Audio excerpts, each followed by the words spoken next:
You know, in our modern world, spies have drones, satellites, and encrypted text messages that vanish after 3 seconds. But 100 years ago, if you wanted to pass top-secret war information, you might have had to, well, write it on a scrap of paper, tie it to a pigeon, and hope that pigeon didn't get distracted by a particularly attractive breadcrumb. Today, we're going to meet one of history's most curious spies. A man who combined the low-tech loyalty of birds with the mysterious magic of invisible ink.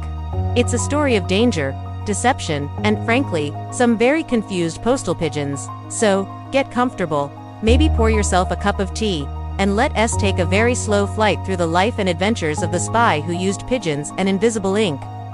Before smartphones and James Bond gadgets, there was World War I, a time when communication was slow, and wireless meant either Morse code through the air, or just not having any wires. Governments needed ways to send messages that were fast, secure, and ideally, didn't explode in the sender's hands. Enter the pigeon. Homing pigeons had been used for centuries to carry messages over long distances. They were fast, hard to intercept, and they didn't need petrol, just seeds, water, and a place to call home. The French and British militaries trained thousands of pigeons to carry messages from the front lines. The Germans did the same. And suddenly, the humble pigeon was no longer just that bird that steals your sandwich in the park. It was a state asset. And in this world of feathered couriers stepped our protagonist, Fritz Kolbe. Now, I should warn you, the name might sound German, and that's because it was. But history isn't always black and white. Kolbe was actually a German who despised the Nazi regime and decided to spy against them during World War II. His tools? Not microcameras or cyanide capsules, but, well, a pen, some very suspicious-looking bottles of liquid, and a network of trained pigeons. Pigeons had one serious limitation, though. The little notes tied to their legs could be read by anyone who caught them, which is where the invisible ink came in. Instead of sending plain text secrets, Kolbe would write letters that appeared completely harmless, a recipe, a personal note, or just a blank piece of paper, and hide the real message in invisible ink between the lines. It was genius, and also slightly absurd, because the fate of entire military operations could now hinge on a small bird successfully navigating over battlefields, storms, and let's not forget, hawks. This is where our story truly takes off. And yes, pun intended, Fritz Kolbe wasn't a soldier. He wasn't even a trained spy. In fact, before the war, he worked as a humble government clerk. The kind of job where the most dangerous thing you handle is a paper cut. But Kolbe had one thing that made him valuable: access. He worked in the German Foreign Ministry during the Second World War, handling diplomatic papers and correspondence from embassies around the world. It was like being a librarian for secrets. Only, instead of overdue book fines, the penalty for mishandling them was, well, execution. Kolbe despised Hitler's government. He wasn't motivated by money or fame, just a deep conviction that Germany's leadership was dragging the country into ruin. So when he had the chance to pass information to the Allies, he took it. But how to do it without being caught? He couldn't exactly walk out of the building carrying a stack of stolen documents. People tended to notice that sort of thing. Instead, he developed a system, memorized the most important details, copied them in his own handwriting, hidden in harmless-looking correspondence, use invisible ink for the most sensitive details. Now, the invisible ink of the time wasn't quite as charming as the lemon juice trick you might have done as a kid. It involved special chemical mixtures. Some could be revealed by heat, others by iodine fumes, and still others by chemical developers. Kolbe's problem was that even if his letters passed inspection, they still had to get to the Allies. Sending them through normal mail risked interception. Radio transmissions were dangerous too. Which is where the pigeons came in. It sounds ridiculous, but in the high-stakes world of World War II espionage, a well-trained bird could be worth more than gold. The British had entire pigeon sections, military units devoted to training, caring for, and deploying pigeons. These birds could fly hundreds of kilometers and almost always return to their home lofts. Kolbe's plan was to send his invisible ink messages to Allied contacts, who would then strap them to pigeons and fly them out of German-controlled territory. It was slow, it was risky, and it worked. For a while. Imagine for a moment you are a pigeon in 1943. You've been trained since chickhood to fly from point A to point B. And you take a certain pride in your work. One day, someone ties a tiny metal cylinder to your leg. Inside, a scrap of paper. The human seems anxious. You're released into the sky, and off you go. Now multiply that by thousands of pigeons. Across Europe, little feathered messengers were flapping through skies crisscrossed by anti-aircraft fire, fighter planes, and the occasional hawk. The British even awarded medals to pigeons who completed particularly dangerous missions. Yes, war pigeons got medals before some soldiers did. Kolbe's messages often took this route after leaving his hands. A contact inside neutral Switzerland would receive the invisible ink letters. Then the information was transcribed and, if needed, sent onward via pigeon to Allied territories. The irony here is delicious. A war fought with tanks, bombers, and code-breaking machines was also partly decided by birds. And unlike radios, pigeons were immune to signal jamming. Though to be fair, they were not immune to bad weather or enthusiastic falcons. For Kolbe, the pigeons were insurance, a backup for when human couriers couldn't risk crossing borders. But the bird method came with its own hazards. If a pigeon was caught and the tiny canister opened, the enemy could discover exactly what was being sent. Which is why Kolbe's invisible ink became so critical. Some of his carrier pigeon messages were nothing more than letters that read like shopping lists. Completely boring on the surface, but between the lines, in chemical ink only visible under the right conditions, were details about troop movements, submarine patrol zones, and German war production figures. One Allied officer later said Kolbe's intelligence was worth more than an entire spy ring. That's quite a compliment for a man whose main partners were birds. Invisible ink sounds like a childhood game, but in the 1940s it was deadly serious business.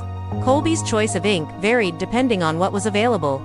In espionage circles, they had two categories: sympathetic inks, revealed by heat or light, and reactive inks, revealed by chemicals. For example, a heat-revealed ink might use lemon juice or milk. Safe, easy to hide, but also easy to accidentally ruin if someone left the paper near a stove.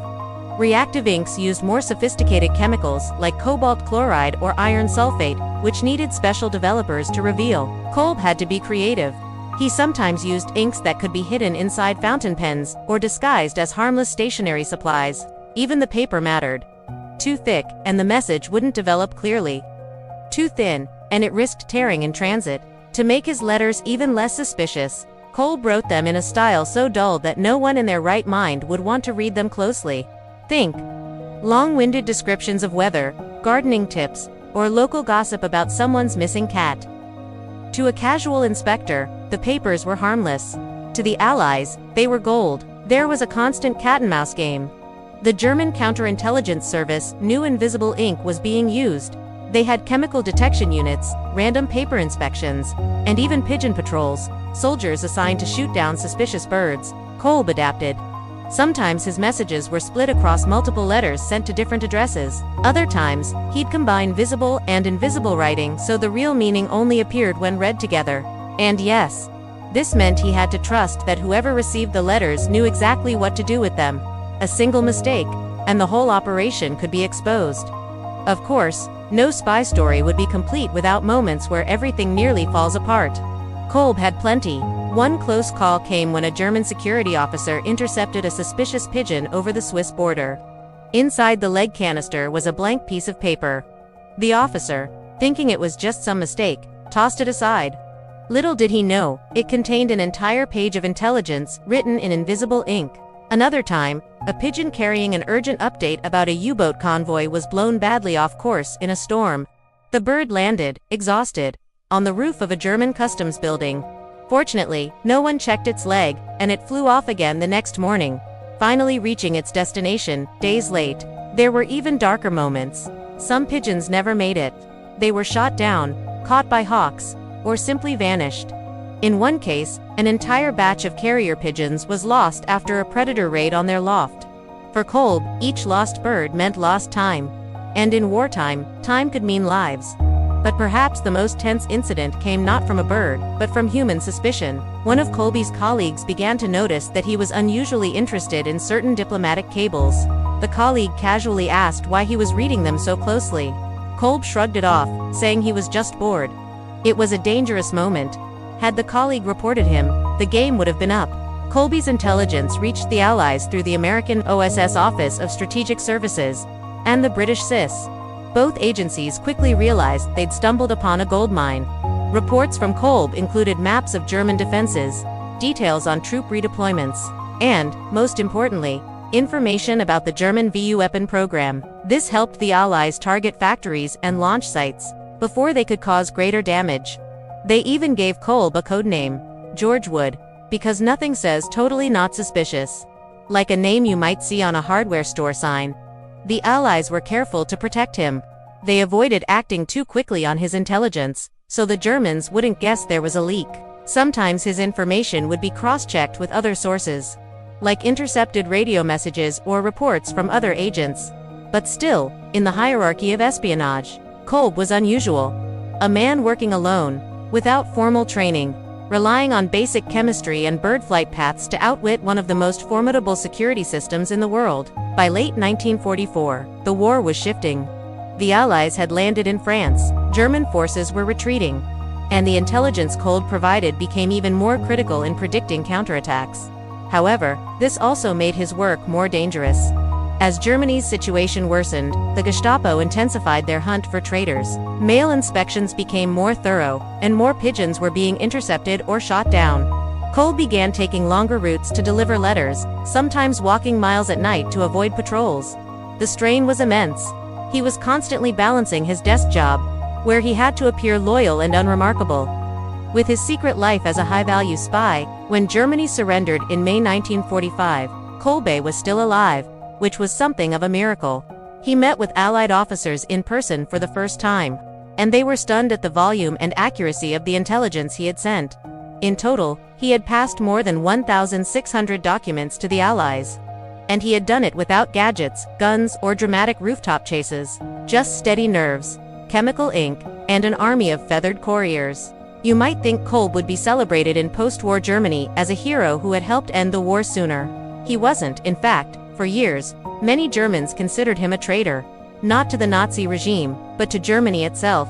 He struggled to find work and lived a quiet life until his death in 1971. Largely unrecognized for his role, it wasn't until decades later that historians and governments began to acknowledge just how vital his work had been.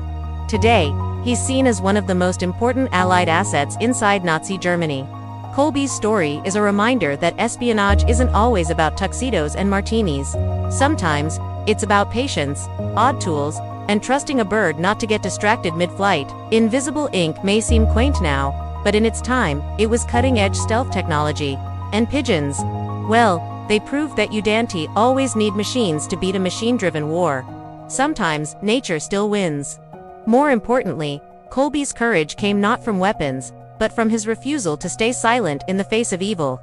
That's the kind of bravery that rarely makes headlines, but changes history all the same. So next time you see a pigeon in the park, maybe give it a respectful nod.